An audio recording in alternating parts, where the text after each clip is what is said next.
دم باش بینرین هجا جاره کدم خیراتنا و دکم ده خلک کنو جوشانا زندی یا فیسبوکا دنگ امریکا و هنرا دیجیتال از بری هر تشتی ججنا قربان الوت توا پیروز دکم هیدارم گو بخیر و خوشی در باس به لسر توایا و با آشتی جی لسر او دورین گو شر لیه در باس به ایرو وکن زانن امی برنامه خواه بردوام بکن سر هنرا دیجیتال از زو هفکاری خواه فرهاد فلاحی فرهاد بله لقمان از جی تخوازم سلاف بشینم جحمو توشاهن مهجا لها در جیانی کن هم دبینن وشانه کی نویا زندیه هنر شوکاری دیجیتال دست بکریه توشاهن هجا که هنرمند لقمان احمد پیشکشت که لقمان از بسورانی جی بخیراتن کم عزیزان و خوشویستان پخشکی راستا خومان لفیسبوک و یوتیوبی بشی کردی دنگ امریکا دەست پێ کردووە لەسەر هونەری شێوەکاری دیجیتال لە هەر کوێ جیهان کە ئێستا ئامان بینن هیوادارن کاتێک خۆش بەسەر برن ڕەخنە پێشنیار هەر شتێکتان هەبوو بەسەر سەر و بەسەر چاو ئەتوانن بۆمانی بنێرن لە بەشی کۆمنتیج هەر پرسیارێکتان هەبوو سەبارەت بە هونەری شێوەکاری دیجیتال هونەرمەند لقمان ئەحمەد لێرەیە کە وەڵامتان بداتەوە. لقمان کەرن کرد. لێ فراد گەلێک سپاس جارێک دن بینرین هجا و کنزانن بشی ما مکرید بش برنامه خو بشی کم ام بحثا هنرا نوجندکن هنرا یا شیوکاری گو باندور ل روشان ها یا هنری کریه و ام هنکی جا اروپا هاتن امریکا ما چند بحثا چند هنرمندی یه امریکی کرن و امی آنا دیسانی بردوام بکن لسر هنرمندکی امریکی یه ناسکری بناوی جین دیویز لدورا واشنطنی سال 1920 هاتی دنیای سال 1985 کچا داوی کری. جین دیویز هنرمندکی ناسکریه گو برنگا رنگین گلکی بالکش ده هنرا خود پیک آنیه او بو باندورک لسر هنرا نوجن و درباسی ناو بازرگانی جیبویه. جین یک جوان اندامی تشتك لواشنطني هبو دناف هنرا امريكي بناسكري بنافي ديبستانا يا رنجين ديبستانا رنجين يا واشنطني بفي رنجيات بفي نافيات بو ناسكرين او تشبو تاني لسرنجا كاردكر جين يك جوان كسابو جروب اكيد هنرمند هبون وچما نافي بو ديبستانا واشنطن جبرغو لواشنطنا دي سي بايتخت امريكا او ديبستان هات شكرن وكنت زانغو برانيا هنرا نوجن یاگو لامریکا آوا بو پرانیاوی نیویورکی دست بیکر لسر دستی چند هنرمنده لیبلی واشنطن جوک پایتخت اریجی پولیتیکی بو لیبلی هنر جیلوی ده هات آوا کرن و باندورک لهنرا یا امریکی کریه او یک جوان هنرمنده ناسکری او نها هنکی سر درباری ویده کاریوی از بچکیشانی و بدم اگر فرهاد علی کاری بکه بالا خودینی وی برنگالیستیه اف بشك اف جي موزخانا سمسونياي لواشنطني بشك جي كاري وي جبرغو غرينجي جبو واشنطن خلكي واشنطن جي قالكي غرينجي كاري وي دانين وي برنغاد ليست رنجل كيلكا اف دو داتانين وز بيجن فياجي باندورا زانستي نوجن لهنري كربو تايبتي جي اليه فيزياء چاوا فيزياء مثلا رونيه مثلا او بيشكتني گود فيزياء تشيبون باندور لكاري هنرمند اجيكر اف بشك شكاريوي على خديني أزنكي شاني وبدأ سابقنا هجر هند بينن شوا برنغالستي آلكي ديكور تدي هجر هون لبنرن يعني فرتشي راس تشتكي هندسية لبلي بتكنيكا رنجين يه جرنج شوا چند رنگا فكرة او دوان رنگا جي نزيكي هفدو بكه جرد بجن ترازوی یعنی توازن دناو رنگات چی ببه رنگی کلکای دانیه رنگی پرتقالی لالیه چپی دانیه لید ناو رجی بالا خدینه خطین لو زراف دانی حیا گیای داویه رنگی کسک و وکری شبوگو تابلو یانجی او برهماوی بي آواكرن جهفدو نكذن الشكل تيتنى وكنت بينن يعني رسمين جدا رسمين كلاسيك ام بيجن تيتنى لبلي برنگالی سجبر لو جناوی دیبستانی بو دیبستانا رنگان لواشنطن راستی گلک جی کاریوی بکار آنین یعنی جبو خملاندنا جهادان ji bo heger festîvaleke bû karê cîn bikartîne ji ber ku karî wîna rengekî gelkî xweşik dide em bêjin atmosfêra bajêr yani got tu kolanekê bîne wilo rengîn kirine ji karê xetek li kêleka xetekî ew balkêş e kam herin mozexana neştimaniya Amerîka ew jî gelek tablûyî tê denin bala xwe dêne bê çawa bikar aniye bînin çawa xet li kêleka xetekê daniye ew tiştekî eleqetayê bi çav heye bi reng heye reng ji ber ku dansinda çav bi reng heye reng gelekî girîng jêr e ji ber lo wan ev lîska fêm kiribû ev lîska hanê ji hunermendên berî wan hatine heger em vegerin hinekî dîroka hunerê Kandinsky hunermendê Rûsî Fransî ew Kandinsky ew tişta bikar anîbû berê Paul Klee hunermendê Alman bikar anîbû hunermendê ez bêjim Fransî Henri Matisse bikar anîbû çend hunermenda wan tiştana bikar anîbûn ji ber ku bi reng dilîstin hêdî û huner ji aliyê klasîk yanî hunera a berçav hunera rasteqîn çû hêdî alî renga de bala xwe dêne ev tiştekî dine bala xwe ez rê bidim belkî ji bo gelek kesa ev ne tiştekî girîng be lê belê lîska wî bi rengav bû çawa reng di jevdû bixîne di bi renga bilîze bê gote bi firçê gelek hunermend hene wek Jackson Pollock me behsa wî kiribo Jackson Pollock firça xwe berdida firça serbest bû ev firça wî girêdayî firça wî diyar dibe bi yani bi pîvan çêkiriye lê belê bi zanebûn çêkirî ji ber ku bengeha wanî ya hunerî heye evan hunermendana dikarin bengehekê çê bikin û di hunerekî jî ava bikin bala xwe dêne çawa evana karî wînî ê destpêkê ev dîbistana Washington ya rengîn ya jî rengên Washingtonê ev dîbistana han di sala 1905 heta 1907 de gelekî aktiv û gelekî çalak bû li Washington û vedengek bi dû xist ji ber ku gelek hunermend tev li wê bûn dixwestin xebatek nû bikin hunera em jê bin abstract hunera tecrîd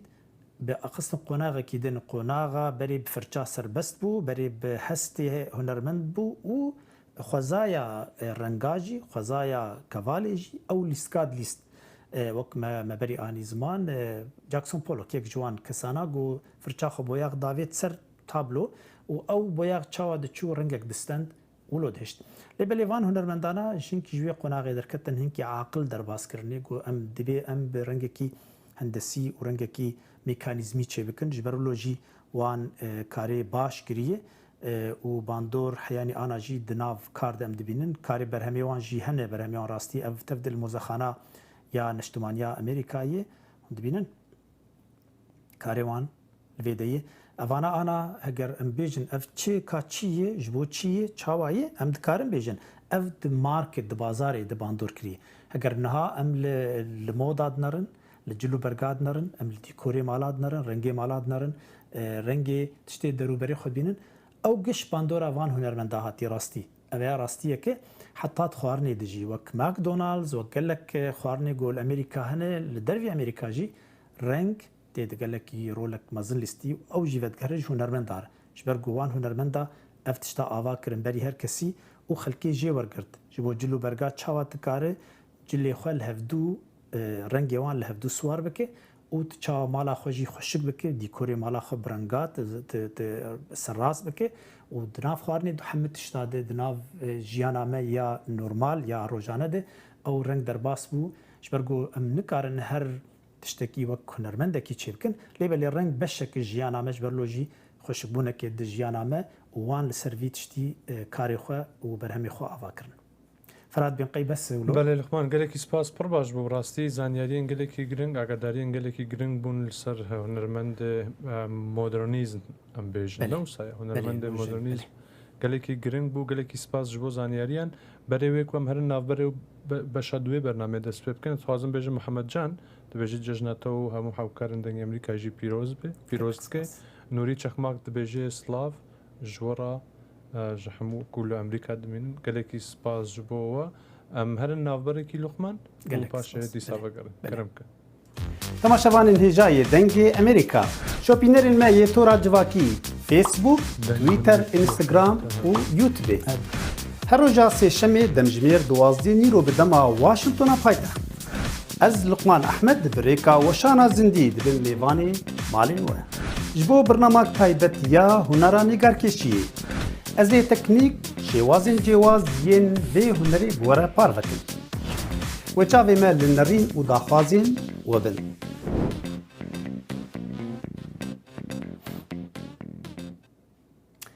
جارك دن سلاف وريز بينارين هيجا هرن بشي ديم بشي كاري هنرا ديجيتال هناك تشتغل سر ابا بكن و بري نهاجي مهنك تشكرون امي ايروجي جبرجو ججنه ودنيا گرم امي هناك تشتغل برنج امي كار بكن و تكنيكا يا هنرا ديجيتال جي هي دارم جو ايجو داخوازه كيجي هبه هم بشينن وكيدني جي هونج اليو خو بار بكن ويقول لك باش به متخازن اف هنرا بلا بدناف خلقي مده جي خو بگره فيداك سوداك جي بي ورگرتن وكد زان جو برنامج بكارتيم ناوي بروكرييت كازبرم فيدا جبوغو اس قال لك جاراتي برس به اف بروكرييت اف برنامج ويب سايت داوي وكنت بينن اف برنامج نها تشتك دانيني ويل بيش كيف نها تشتكي 3 دي وهي 3 دي ودا كفتي ده جبو گونزانه بن بيچ قسي سرتي کار کرن اف برنامج و نيزيك و تشتكي نهجي دا كفش برلو ام بكارتينن كا مورن برنامج سو اف جي شكلي ويه ما فكر برنامج ازي ورن نها بلكينو فكم وكن زانن وبري ما قلتو بل برا كواليتي بلند بجبرجو ام خاصن هنكي وقت مزن بكن ديار بجمرهور بيني ديار بن ازي ورن ملفيدا اماده كريه ما فكر اني راخدني امي ام هناك تشتي شيراني كليتشا تشيبكن ما دوي جاري تشكر نو كليتشا ام هناك تشتا تشيبكن شيراني و دنيا هافين يجي بلكي ام شبش تشيبكن جبرجو انا دنيا گرمه يعني ام هناك تشتا ديار بكن جو تشاوا تكار رنگ و تكنيك و دستي خوجي تبكار بينه جو تشتكيت اماده بك بري هر تشتي ازيورم باشوي اف جي اس بي از داغرم برنگكي درجة هنا الريك يك الحالة خا لا يرك هي قاتك الجمعي ادناج دواجي باك جراوند يعني او رنجي جو هي تكار رنجي بقهرين تشاز بقهرين مختجوز السروي بتكينم رنجي جمر درت كذا اف شكلي رنجا جي هون زانن قال لك هنا بنا كنت حبل بني هنا تبني بيد تبني رنجاده افانا قشتك شكل ادم از برانيا جارا فياب كارتينم يا كلاسيك كارتينم وزورم رنگی گوز بخوازم از بکار بینم از ورم براقه نکی تاریبه اهولو باشش مره مداقرت نها رنگی خو و قاطع یکی الجمنه قاطع یکی والاین امی هناك تشتي بكن سروي قاطع و امی ورن وك امی وك كليچا چي بكن كليچا لججنه دگلکی چي بكن باورتكم امی هناك اولو درس بكن و ازي شاني وبدم چاوا مره بعوايكي قال لك آسان تكارت تشتكي درس بكن قطايكي ازي ورم فرشاخو بينم فرشاخو بكم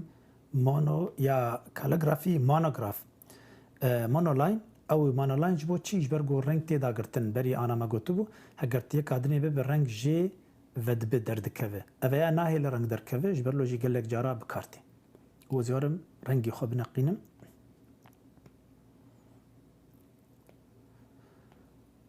رنگی فکری به اهولو باشه برچام چوچکه ازم بکم هناکی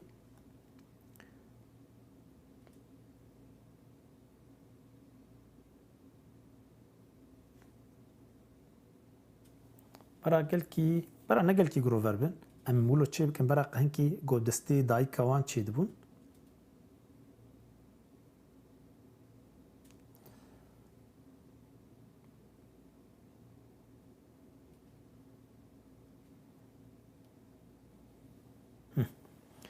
بدين قي باشو لو فرات ازيكا لقمانك از داویرا کوکات داویدا چه دبه ام هاوک او فرم نورمال جوان تنرن بله بس هرتم او سایه بروف کرک بشکی صبر به دستا بری لجمع چید کرن تزانه دایکوان بله. کلیچه گلکی ناسکریه راست لأدبم قيل سرانسري ولاتي كردا أو تشتاهي كليتشا بله راست ناف يعني قالكي بویا نافداري کلتوری کی بله قد ججنا دي دروجي كيف خشيه دي تشي دكن شيرينه جامي هنا كيو كوان تشي بكن و ازي كادني جي تشي بكن اسكارم سر قاتا كي تشي بكن كارم سر دقاتا تشي بكن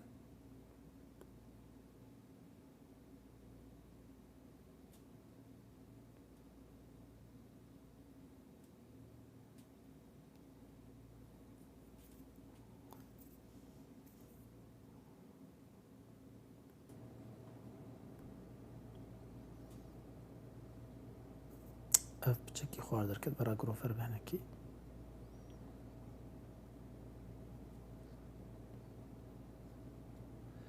ده همان دمان دوکو وانه چت که لخما براستی وان روزان پر گرم بویا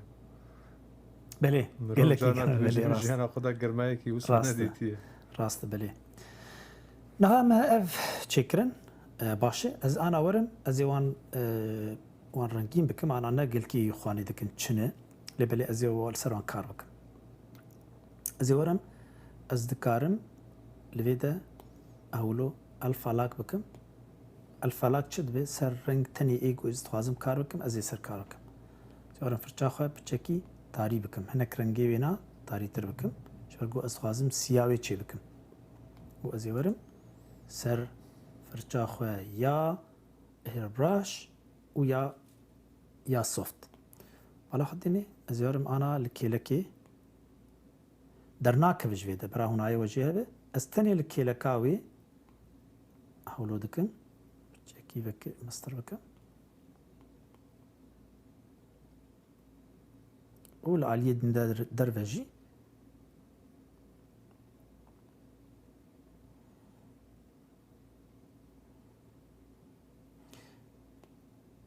دي بچادر که از انا چبكم چكي برتقالي برگو رنگكي سوربون نجتي دي شو چبكم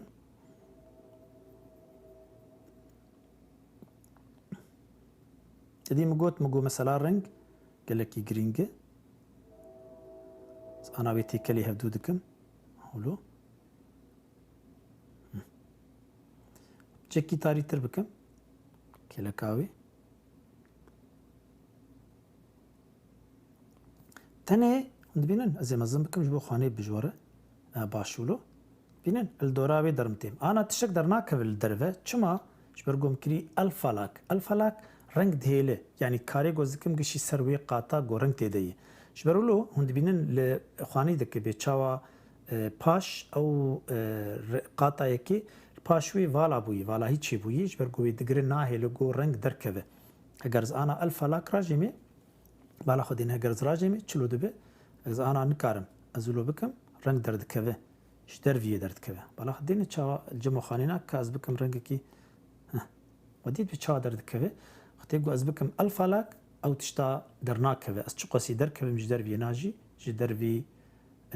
سينوري برهمام درناك في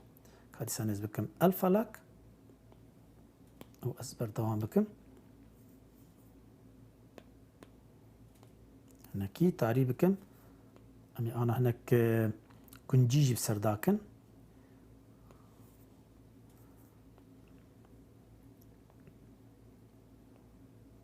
ولو دبينن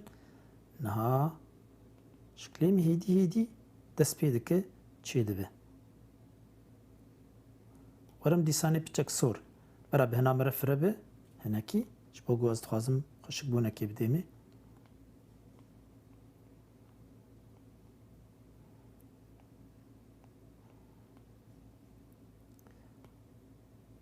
ديساني ورم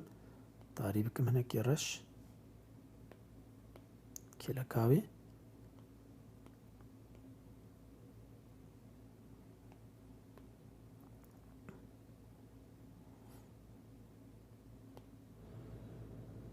gelekî giring e Luqman ez niha dibînim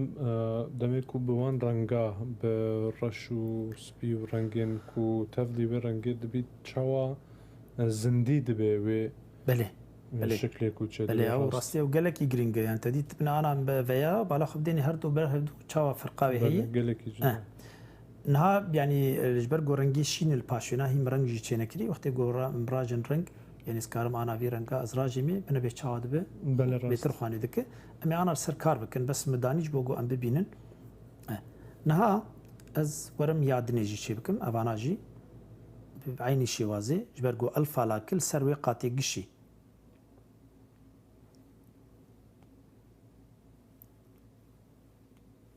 خمزن دكم تشوف دكم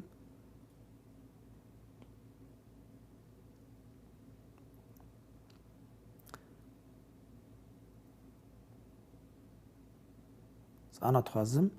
هناكي جروفربونا كي بدمينا يعني دركة أو شكلها ديار بجمرة بس أحلو ذكر وزورم رنجي إبريم بكاراني بون فرنجي أورنج برتقالي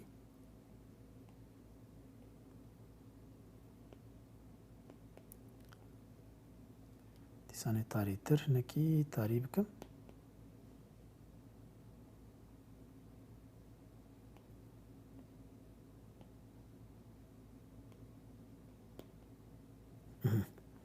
أنا لو باشا نها از چه بکم ادبن قیب بچک تاری بونجر لازم هیناجی برای چکی تاری تر بکم هناك شوية هولو بيتر خواني كر نها زورم قاتك نحكي بكم ياجي سروي قاتي هون تخوازن برا اف قاتا بس برا قاتك نهبي باشتري شبه جواز كارب مهنا قال تشتكي سر بقهرينم باشتر قول حالي خوبه زيورم هناكي بايا رش وفرشاخه جوجك بكم كاز بكم مونر لاين وبس بجوجك بكم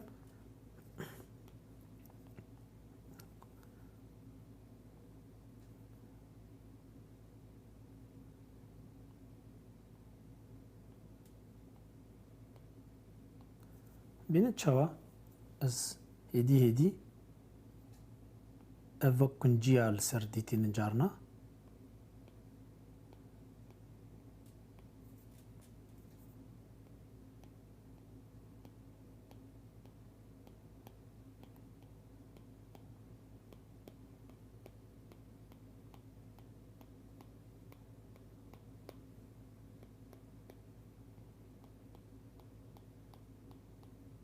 هدي كونجيجي اوابون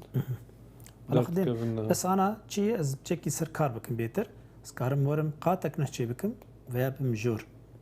باشا افقاطا البنوي الجمع از يشبكم تخازم هناكي سيب دمج بو خاني ببلو بشكل دوراينا يعني وقتي بشكي بخو لي بالي ام تخازن جو خشبونا كيديني سورم هناكي في رنقا وفرشاخو بكم يا ايربراش ورم سر يا بتشوك ميديوم بتشوك بكم حولو تاخينا الدورابي بينا من بتشاودر كيف انا اقول هدي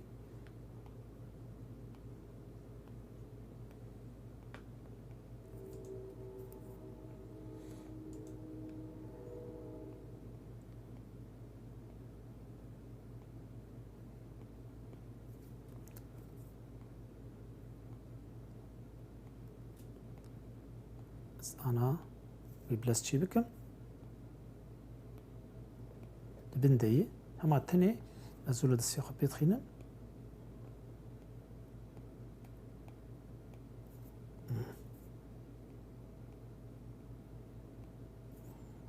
شبوغو دوربونا كي بدوين هون تبينا بس أحولو دكام دوربونا كي دموي تاقو بچيكي خواني ببين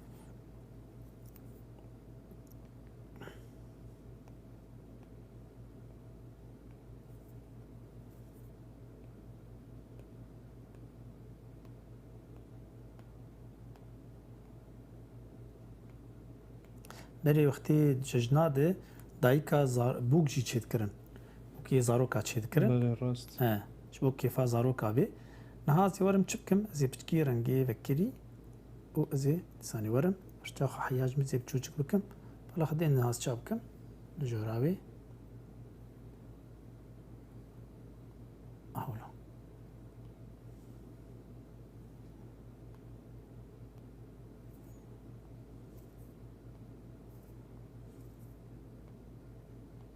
هما از دستی خود دمی ها دبینن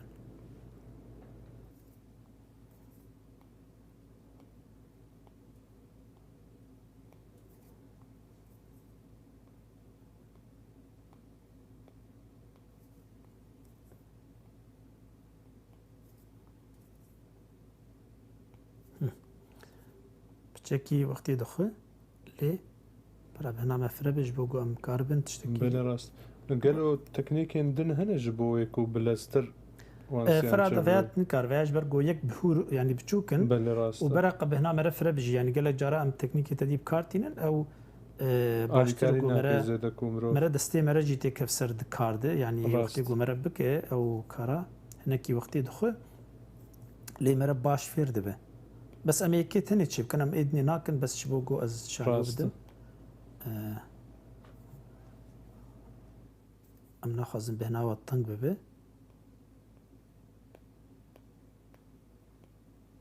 لی کاری دیجیتال وکم بریجی گوتی کارکی آسانه لی بلی جبو گوت کارکی باش بر همک باش شبکه وقتی دکل کی دخواه نهاوند بینه چاوابو و از ورم نها الویده ورم وی قاطی اهویا آما اعولی ورنگی بکم سپیجا و ازی سر میدیوم ایربراش جاکی مستر بکم خدني ازي شبكم بنيده نكي مستر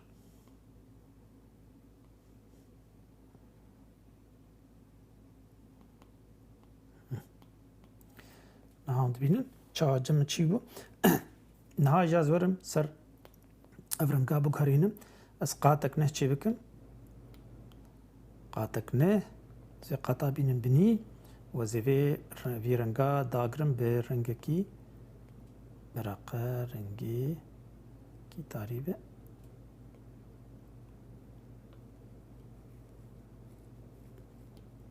یا جی از سنکی بلیزم برنگ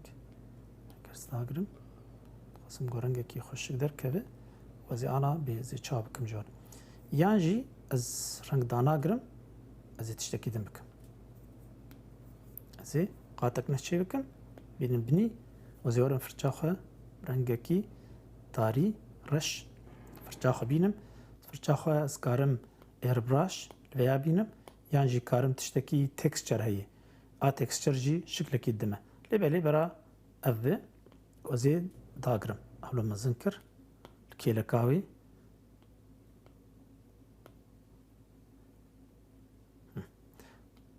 که از آنا جی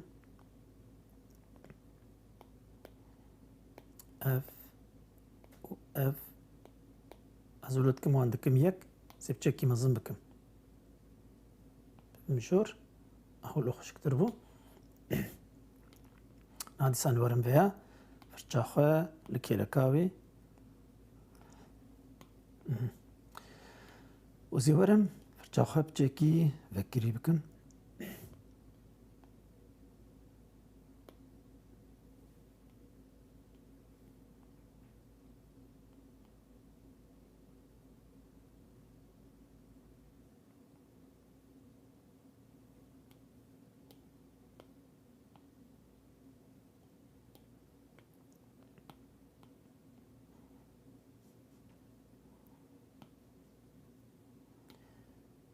قاطع دن چی بکن ستيركا ستيركين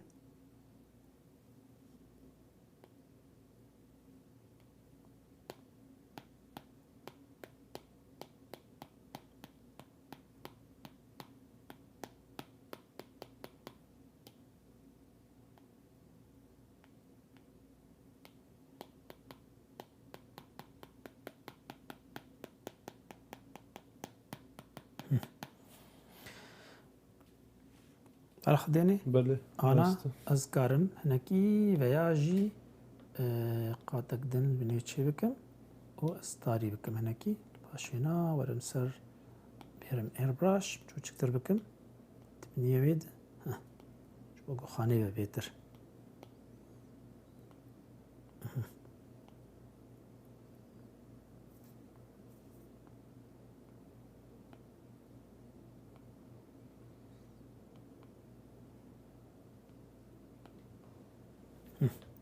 بله اف قالك جمع خوش على خديني بتشام يعني مرة كار قالك وقت قلت مرة كار قالك كارابك اللي بليج بو وقتي إذا نخازم قالك أم تكفن بس يكتري مجور درسكر بلي مرة كار قالك يسر وان كار بك يعني قالك تشتاجي لي زيادة بك رنجة قمرة تخازي مرة كار لوان زيادة بك بله قالك سپاس لقمان براستي او نوستالجيا بو جبوما ام هيكو دوري ولات النوصايا جبو بله. انا يجي كونها ججناوانا بي بيروست كن وان كل شيء جي برتستي بله. وان دا هي بلا ديمنكي خوش بي باوي محمد بيجي ججناوا بيروست كمو سپاس تشيني ام جي سلاف دكن لحر كسي كونها مدبيني لقمان قالك باش بو براستي تشتكي دني لجمتها بله. ام باش بله دبي مقالة كجاري قرمي كدن ببين. بله گرمه دنیا براستی گل کی گرمه لوی دجی و ولی جی گل کی گرم گازن گل کی دبه امی شبش چه بکن دبي شوتی شبش زبش ناویانی بتهمتي بله بله هاوینه دا ادي فیکیه بله بله مال خوارنا زبشه کامی ورن دیسانه امی یکی نه چه بکن پلک نو و زیورم پلکی نو مچیکر باش نها ایگو مره نزانه به اندکارن صورت کی بینن جبری نادر خین ایگو زانه به شخو امی وچی بکن به خوشکایی و می رنگ کی بدینی قطع ملویدهی ام آنا ته پاشوی ناگوهرین می بهیلن و می هیدی ورن سر شکلی شبش رنگی وی چیه کسکه کی اولویه وندكارن جبر جورشو نرش كسكي طاري او يه فكري بهدوري خطيه دبيجو مركار عولي رش بك داوي كسلي زي بك دبيجو جي بروفاتش مركز بك ورش تخناود كاز بدرن بي افرنگا باش زارن فرچا خبكم چه وقت ما قلت بو مان اونلاين وازي كروفركي چه بكم هي بدارم گوشه بشيمه باش تركبه باشه نخرابه نفراد نه پر باشه باشه ولو بله نعود بينن نها شبش انا تشيبو اجازه سر كار بكم يعني ابنا بس زي خطيوي تشي بكم وازي ورم تشي بكم هناكي روني طاريه بدمينا والسر كار بكم حياقو بالشكل كي ازجي حسبكم بيجم تمام اما بي حسبينن ما بيجن روني فياليتي فياليتي يعني فيدا كاجور بيجن مثلا روني وفيدا روني به روني ولو درباز به حياه داوي فيدا طاريه فيدا جي حري طاريه طاريه وسياوي جي فيدا اما ولو بحسبينن باشه بله نها ازي اسكارم چند جورا بكم يك شيء اسكارم بكم ديساني الفلاك واسكارم بكم قاتك نهي شيء بكم جير بيجم جمر بك كليبين ماسك هر دو شيء ده كليبين ماسك شيء ده برا كليبين ماسك زورم نها هنكي رنجي فكم وداوي درباسي ناف خطابه انا اف جمر نقل كي باش ازي رنگي كسب بم اولو رنگي كسب مثل ياخذ اني سر رنگ جبو گورنگ دركبه وزيورن فيدا توني رنگ بگهرينم چيكي بكريتر بكم اولو هند بينن وفرچا خوجي ازي بكم سر سر اير براش ويا سافت ود اورتي دهيديكا چوچكانا مزن بكم فرچا خو مزن بكم چيكي هيدي ببرن مشاش كرج برگو روني ما گوتيج فيالي دبي اهل فيالي به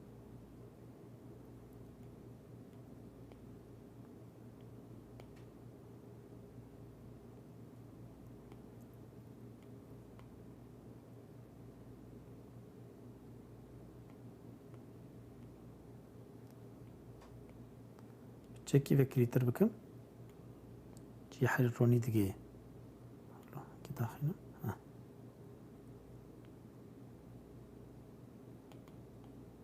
ولا كي نجي فكري تربكم تاني برانق دليزن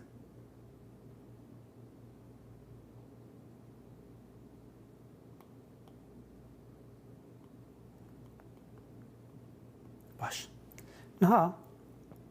ازيورم قاتك نحكي بكم سرفيا سكارم ويجي بكم كليبين ماسك وياجي اسورم سر برا مي قاطات شي بكن جبوغو امتي بجيجن استكا قاطات شي نهم قاتك نحكر قبل جور از كارم في قاتي بينم برا بن يا زي بينم جور برا جور بداوي ازي سر كار بكم نها ورم فرچاخو بنقينم ورم سر تكستشر و افرچهاني بن دافلاك ازي وي بن و ازي تاريا بزي بكم تاري بالا خديني ورم سر رنگي حيا گوجم بي اي حري تاري نزيك رش او بخنا رش بس كسكي تاري فرچاخو جي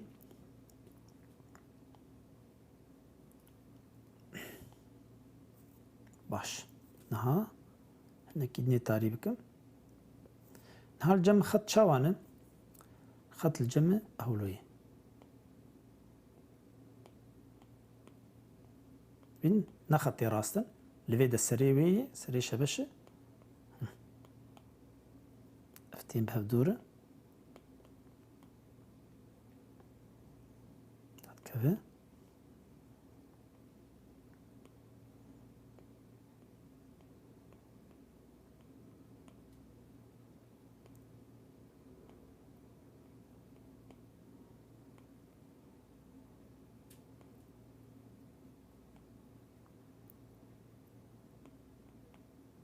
أنا فيدا قل كتارية شبر قد داوي دي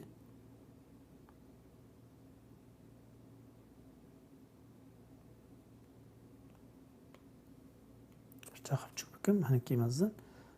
أزيوان تاري تربك محولو هيدي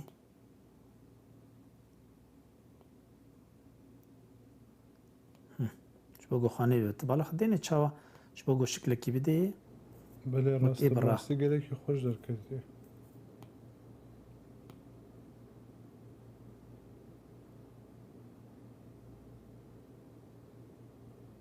قسم ربني هر لبني تاري تردبه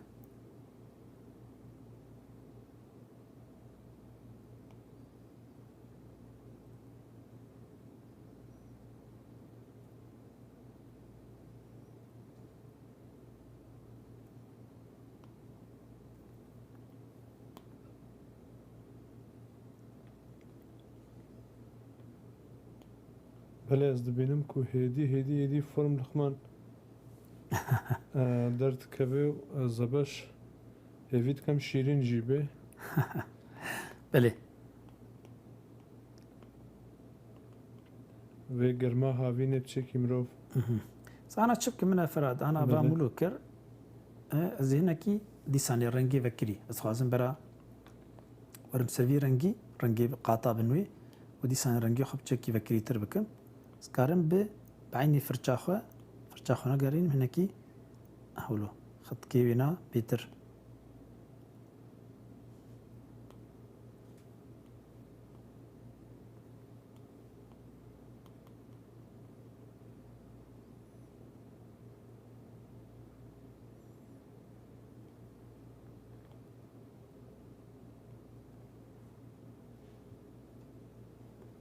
تاري بكم شي تاري شك تاري تربكم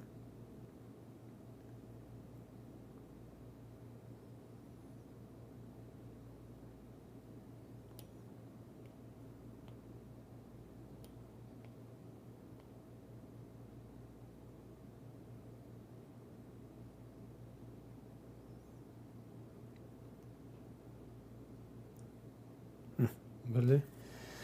ها وديت بيتش شبشي ما تشاوا دركت برخوش اجا ناس شبكم ازي ورم شقا قاتن ازي قاطاك شكا بكم يا بكم يك يا نجيب هفدو قريب بدم تشا هفدو قريب بدم اختي دستي راستي تبكشينه معنا فيك هاتي قرتن اگر دستي راسي هولو دبين شيمبو لقب قاطا شيمبو يا دنيجي هرسي موانكر يك يعني هي من نقصي نادو اللي بلي هرسي قرتن خصن دستي خد انها ازي هولو بكم و بينم أهل فيدا Ez ê niha çi bikim? Ez ê jawerim paşwêna. Ez karim li vê de guhertinekê bikim.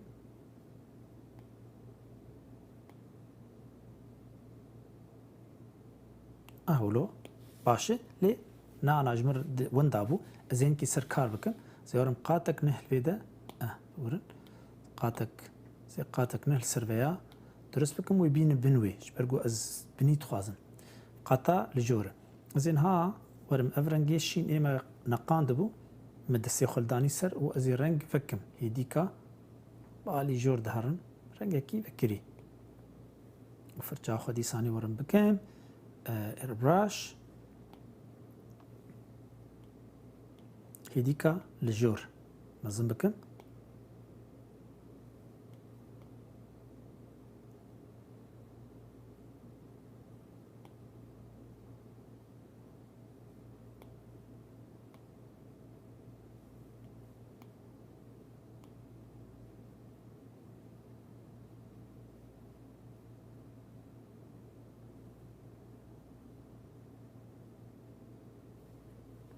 Niha çi bikim hinekî vekirîtir. û ez bera piçekî rengê hinekî vî keska jî tê xwe nav de ji ber ku rengê kesk e. بله ده همان دمه ده آری روف سلاف دشینه امجی سلاف دشینه سلاف. جه فیسبوک بمرایا Serçava مگو دبیجه یوزر که لیوتیوب دبیجه دم باش ادیب ارکن دبیجه روش باش هر بیجی ویو ای کردی پروگرامی که سرد هم بهیوی از باورم تشکی او ساگوتیه و بله وانانا بمرة Slavê جه ciwan re یوتیوب جه gelek فیسبوک spas bo wan ê me temaşe dike. Slav ciwan re دبیجه ادیب ارگون دبیجه زباش ضعف خوشه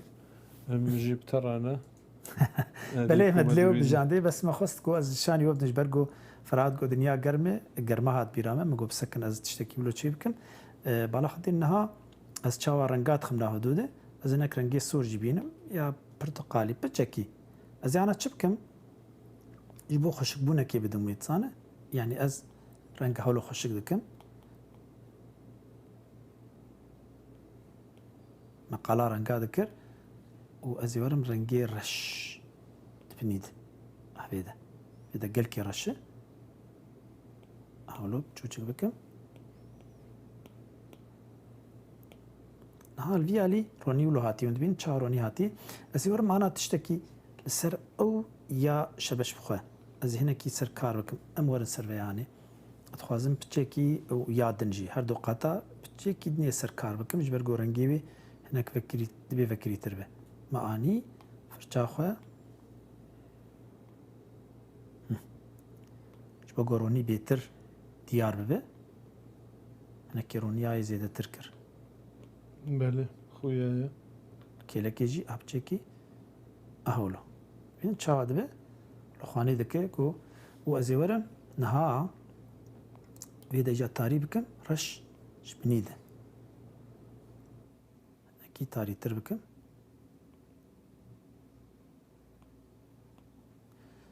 û niha îca çi bikim? Ez ê werim ser qata çara. Ez karim bilîzim hinekî werim ser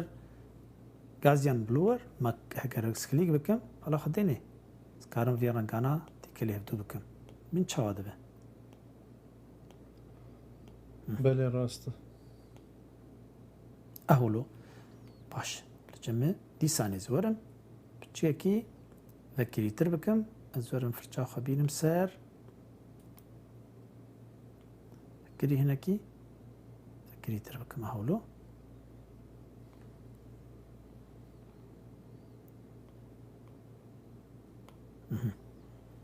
Baş. Vê de jî piçekî xetekê vê alî çê bikim. Ji ber ku mesela roniyê û ez ê çi bikim? Niha şebeşê xwe piçekî bilind bikim. Piçekî bi jor bibim û sivêya jî hevdû girê bidim. Piçekî dixwazim bilind bibe. Hewlo. Ji bo bêtir diyar bibe. Ferhat dema me hêdîdî em bi alî dawî derin. Lê belê bisekin بله راسته ez xelas bikim. نپرس کرد کارن زباش بلا بچکی لی مهونک بکه بینن ولو و از انا چه بکم الویده ازی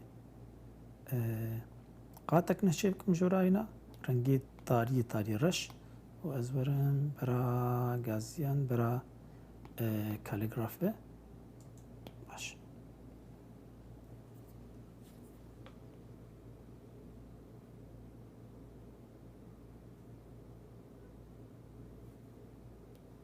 جبو بنوی کو سی و درکوی راسته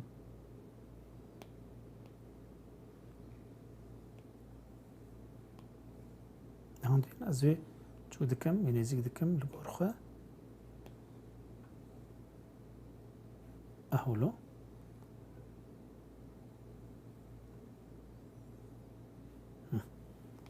ولو باش جمره ولا خديني وازي تشبكم ازي وي ورم دي ساني غازيان بلور بتشكي رنجي بكم اهولو باش نها شبشي ما كابتشيك يزبيد اجي هنا كرنك فكري تربكم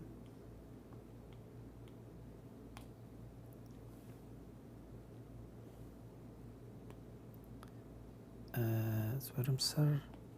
راش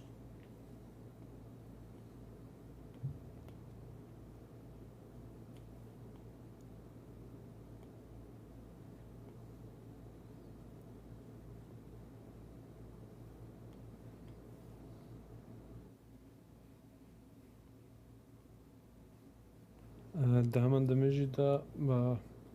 ادی برگون دبیجه هر بجی ویوی کردی هر هفتی با پروگرام سرد کم دبینم گلکی سپاس جبوی کو ادی بحرتم بمرای سپاس قالك سپاس هیوید کن کو تشتکی جبه پروگرام آلیکاریه کی ببه و آلیکاریه کی امجی جوا بگرن گلکی گرنگ دبه اوسا بلي فرات قالك براستي مسر كاردكن طاقو ام كاربن سوداكي بيجين خلكيمه وخلكيمه جي كيف خوش ببه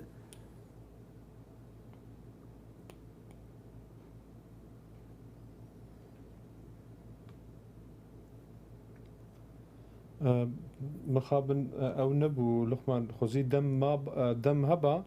زبش ما وكربا هرشيكي جوي خويا با بلي يعني اوجي نك تشتكي بر زحمت بالا خدي فراد بتشا دركت وجبين وك ايه براي يعني بالا خدي بلي راست نها جو امورن سكن از وقتا ما از بهندك ماي اللي بليكا از باللاز تشتكي بكن فرا از ورن بيجم از چبكم از قاتكي كازوانا بفدور بكين ميك مكريك انا نها و از ويا قاتكي جي از ورن بيجم كا فيا جيبر امچلو بكين از قاتكي جي جيبكم پارچەیەکی دەتخوازی زەبەشی وەڵی پڕ باش دەبێ وسە ئەم بەنداوێ بوو کە کاکەی زەبەشەوە بێژمەڕات بەێ کاز بنەڕن سەرێ قاتێمە کی مەزم بکەم ئەس بەرچاوکا خودینم و ئەس وەرم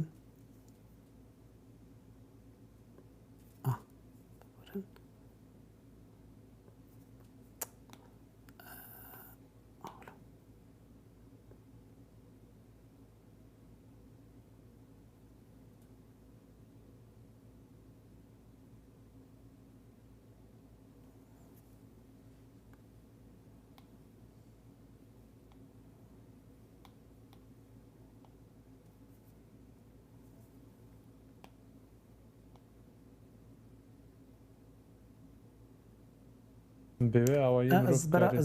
بەرا پێوە بنا بەرا پێوە بێ ئەزێ تشتێکی بکەم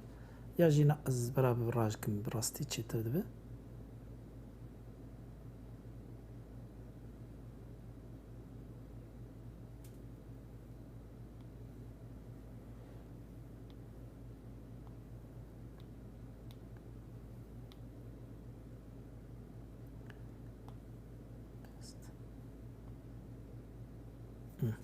كشبر هناك أزي تشتكي بكم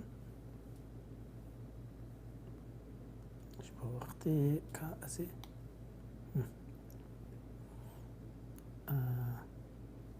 زورم فيالي أهولو بكم أهولو بينم سر الجيب بينه وصحيح أري مخصص قد بكم ليش بو وقت يجي أز تبي جو السرنكي كار بكم برا أز يجيب بمعنى بلس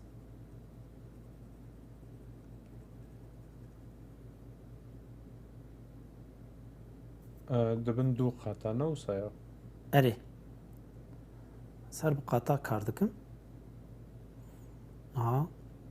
أفتشو زورم يادن أبياجي راجمي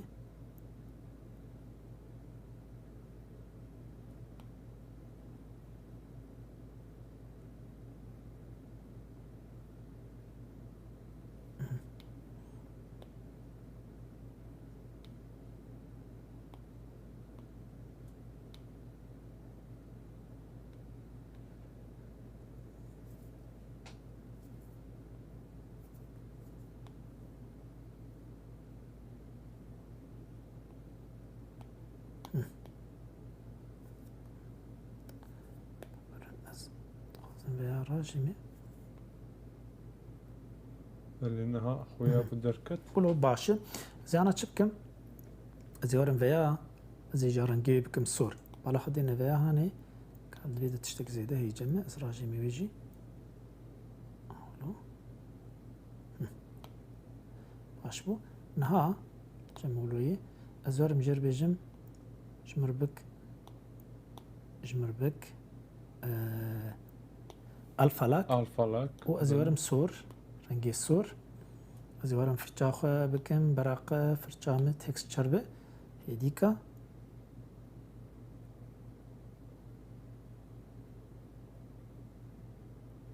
أهولو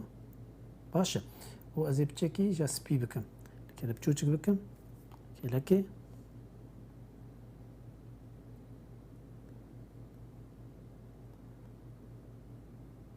أهولو و أفس بيا أف رنگي سورجي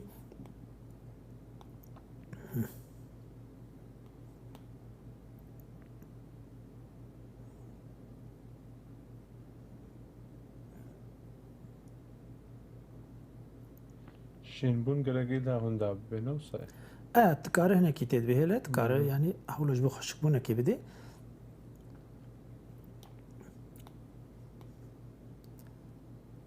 سوري تاري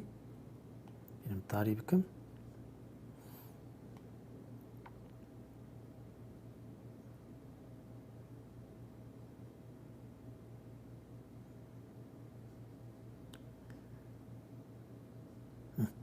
وأنا أشبكم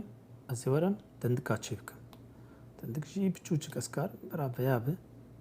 بتشوشك بكم مرة نجرش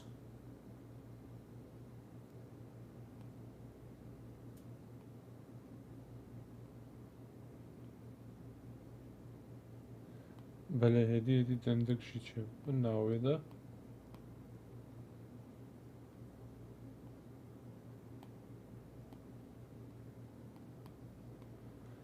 زبشت هم بو زبش شيكي كردي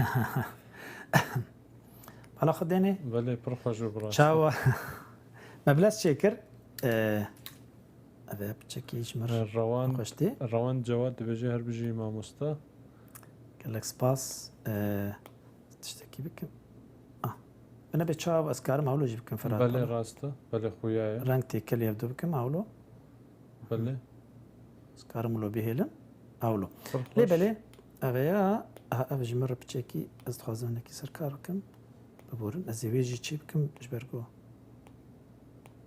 أولو باش بله برباش تمام نها مبدأ بكر شبشي ما حاضر جبو خوارني هيفي دار بدلي وبه وججنا بيروز به به براستی گله که خوش بو تشتر خوش شبوني شواهات بله يعني وقت مقول درفتاوي هي مركار قلت سركار بك انا بلز يعني قد كر اسكا مد مركار علي دنيجي تشتكي دين شي بك اللي زيده بك ومره تجربه خو زيده بك قصي مره كار بك قصي دستي مره باشتر دبه مره في تكنيك دبه تکنیک نتشوروکێ چێ دەبێ و تکنیک جودانە یعنی ئەس شکلێکی چێ بکەم بەلکی کەسێکی دن برنگێکی دن چێ بکەم ئەوەیەکی دن ڕاست لێ بەلێ ji ber gomere zanibe teknîk yani ew kereste yan jî tools yan jî amîrên gotê de hene divê de tu çawa kar bikar bîne rengê firça zanibe rengê em bêjin wextê me gaziyan bilû bikaranî belkî tiştekî din bikar bîne opşinê wê hene yani gelek derfeta de dime bes dibe got em naz bikin çi karîgerî dike ew derfetana ê got hene çi karîgerî çi guhertinê dike piştî wê na got mere naz bike îdî her tişt asan dibe û mere karib awayekî baş tiştekî xweş çê bike wek ana we dît bala xwedênê bê me qut kir me aliyê sol vê derane neştî li aliyê şebeşê mezin lê belê bes min got ez wilo bi les çê bikim ji bo hûn Ferhat got dilê me dibijê me jêr dîlimek qetek jêrdanî mixabin dijîtal e lê bera dilî xweş be ساغبی gelekî Ferhat spas ez dê qeyî baş e heger bixwaz vîdyayê jî ez ê vîdyayê jî belê karin timelapse jî bibînin Okay. Kan timelapse jî lê xînin? belê ji destpêkê heta dawî ve timelapse da bibînin ku çawa hat çêkirin belê pir xweş bi rastî mala te awa tiştekî gelekî xweş çêbû Gelek spas. Ferhat û hêvî dikin belê Luqman bi dilê temaşawanê hêja jî bû be heta niha axaftina dawî ez didim te belê kerem ke